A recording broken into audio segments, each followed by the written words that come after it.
বিদ্যালয়ের শ্রেণীকক্ষ ভেঙে ব্যবসা কেন্দ্র গড়ে তোলার অভিযোগ উঠেছে রংপুরের মিঠাপুকুর উপজেলার শুকুরের হাট উচ্চ বিদ্যালয়ের প্রধান শিক্ষক ও সাবেক সভাপতির বিরুদ্ধে। কোনো দোকানের প্রয়োজন হয় না, এখানে যদি শ্রেণীকক্ষ হয় তাহলে আমাদের সুবিধা হয়। 1942 সালে স্থাপিত ঐতিহ্যবাহী এই প্রতিষ্ঠানের শ্রেণীকক্ষ ভেঙে দোকান, তারপর স্কুলের শিক্ষক এবং ম্যানেজিং কমিটি মিলে সেই দোকান নিজেরাই লিজ নেয়া এবং নিজেরাই আবার বাইরে লিজ দেয়। এ যেন বিদ্যালয় নিয়ে মাখামাখি দুর্নীতির এক নাটকীয় কর্মশালা চলছে। তারা নিজেরাই শ্রেণীকক্ষ ভাঙিয়ে দোকান করলো, আবার ওরা নয় এই স্কুলের শিক্ষকেরা এবং ম্যানেজিং কমিটির লোকেরা ওরাই আবার লিজ নিল, ওরাই আবার লিজ দিল বাইরে। সাধারণ লোকের কোনো কথা শোনে না, ওদের ইচ্ছা মতো ওরা যা মন চায় তাহারই করে। নিয়োগ বাণিজ্যের লাখ লাখ টাকা হাতিয়ে নেওয়া সহ আরও অসংখ্য অভিযোগ আছে শুকুরের হাট উচ্চ বিদ্যালয়ের প্রধান শিক্ষক সিরাজুল ইসলাম ও সাবেক সভাপতি মাহবুবুল হকের বিরুদ্ধে। শিক্ষক রিপনের বিরুদ্ধেও অবৈধ দোকান লিজ নিয়ে ব্যবসা করার অভিযোগ রয়েছে। ভাড়ার টাকাটা কালেকশন করছি, এটা তো রসিদ মূল্যে এবং ক্যাশ বইয়ে সেটা জমা হয়েছে, বিধি মোতাবেক কাজ করছি, বিধির বাইরে জন্য। এদিকে প্রধান শিক্ষক বলছেন, আমরা নিয়ম মেনে মার্কেট করেছি, এতে বিদ্যালয় আর্থিকভাবে লাভবান হবে। এটা কমিটির সিদ্ধান্ত নিয়ে করা হয়েছে, না অনুমতি নেই, আমরা অনুমতি নেওয়া হয়নি, তবে এখানে কমিটির সিদ্ধান্ত, তাদের রেজলিউশন আছে। এমনকি বিদ্যালয়ের জন্য দেয়া 49 শতক জমিতে দেদার্স দুর্নীতির চাষ করায় আক্ষেপ জানালেন জমিদাতা মফিল উদ্দিনের জামাতা গণি সর্দার। গণি সর্দারের শ্বশুর 49 শতক যে জমি দিছে, এখানে কিন্তু মানে বিদ্যালয়ের সাথে দিছে। খরচ কোথায় করলো, নিয়োগ কত হইলো, স্কুলে কত দিল, খাইলো কত, কোনো হিসাব তারা দেয় না। ওনারা গোপনে গোপনে নিয়োগ দিছে, গোপনে গোপনে টাকা নিছে।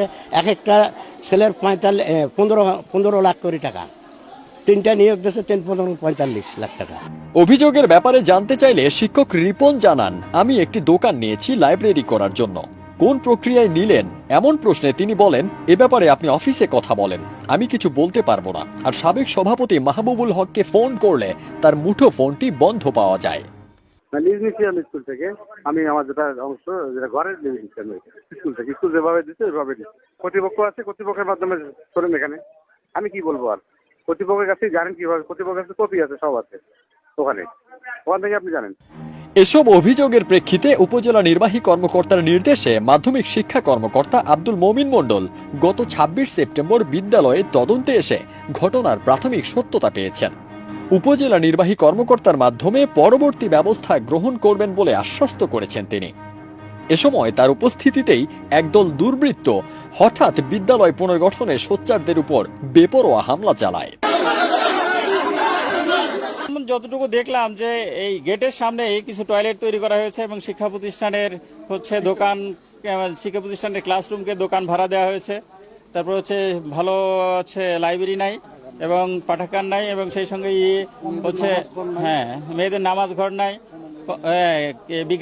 বিজ্ঞানাগার নাই। আমরা উপজেলা নির্বাহী অফিসারের সঙ্গে কথা বলে এটার কি ধরনের ব্যবস্থা নেওয়া যায় সেই ধরনের ব্যবস্থা নেবে, যেহেতু আইনগত কিছু প্রক্রিয়া আছে। আমাদেরকে ডাকা হয়েছে চিঠি দিয়ে, ওনাদের আসার অনুমতি কে দিল এবং স্কুলের এই যে সাবেক শিক্ষার্থীদের উপর যে হামলা হলো এর দায়ভার কে নিবে? এটা অবশ্যই ন্যাক্কারজনক ঘটনা।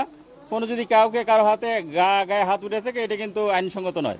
যে প্রতিষ্ঠান এখনও এসএসসি পরীক্ষার কেন্দ্র হিসেবে দীর্ঘকাল ধরে ব্যবহৃত হয়ে আসছে, সেই প্রাণের প্রতিষ্ঠানকে বাণিজ্যিকীকরণ থেকে পুনরায় শিক্ষা প্রতিষ্ঠান হিসেবে ফেরত চান শুকুরের হাট উচ্চ বিদ্যালয়ের প্রাক্তন শিক্ষার্থীরা, এবং দোষীদের উপযুক্ত শাস্তির দাবিও জানান এলাকাবাসী। এটা শুকুরহাট স্কুলের একটা কিন্তু এসএসসির একটা কেন্দ্র প্রতিষ্ঠান। এখানে শুকুরহাট স্কুলে এসএসসি পরীক্ষা হয়।